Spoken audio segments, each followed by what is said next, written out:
the draw for diaspora Jews to come to Israel is the quality of Jewish life and Jewish state. That with all our problems and with all our infightings, we should not forget that by far the most comfortable place for Jew to live in integrity, not a double life, is the state of Israel.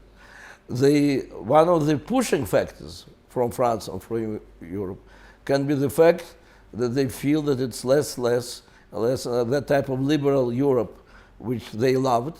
This combination of being liberal, democratic, and at the same time being Jewish, what makes it so attractive. Are you concerned by a growing gulf between diaspora and Israeli Jewry, and what do you think is responsible for it? I don't believe that there is growing gulf. To the contrary, there is growing interdependence. Two major challenges which we face is assimilation on one hand and the legitimization of Israel on the other. And to fight against assimilation, for continuity, Jews of diaspora discovered that they need the state of Israel. And Israel discovers again and again how much it needs world Jewry at the times when our enemies try to delegitimize us. You've written before that liberal Europe is becoming increasingly hostile to the very idea of a Jewish state. Why is this?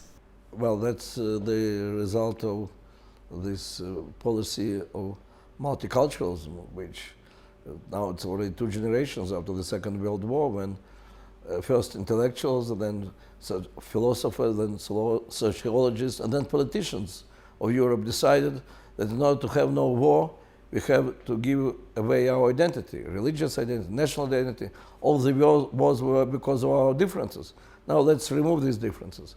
So it happened so that the idea of Jewish state was born when national states was a very popular issue, but the implementation of it came when the national state became only as a symbol of the new wars. So as a result, there is ideological resistance to the idea of Jewish state. On the other hand, at the same time, this feeling of guilt of the free world towards their colonial past created, and this belief that all the values are relative, it created a situation when there are tens of millions of new citizens of Europe who really don't share the values of the Europe itself.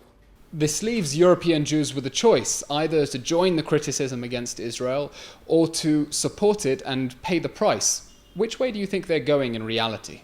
In the last years, more than 1% of Jewish community moves from France to Israel every year. I can say such type of phenomena we never had in any country of the free world. So the facts speak for themselves. Every wave of mass migration has changed the face of Israeli society.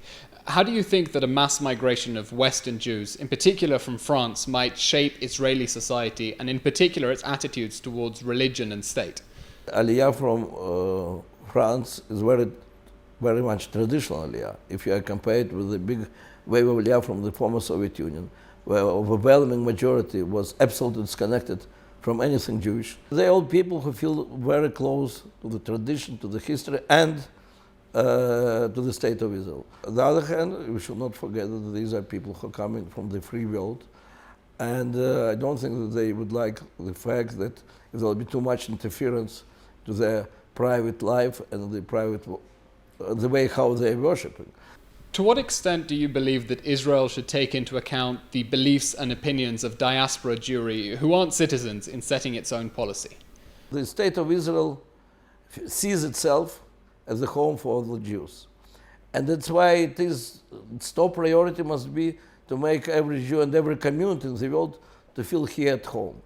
And that's why every issue discussed in Israel, which has influence on the life of Jews from diaspora, definitely which has an influence on the status of the Jews of diaspora in Israel, we have to take into account, and we have to be very sensitive to their needs.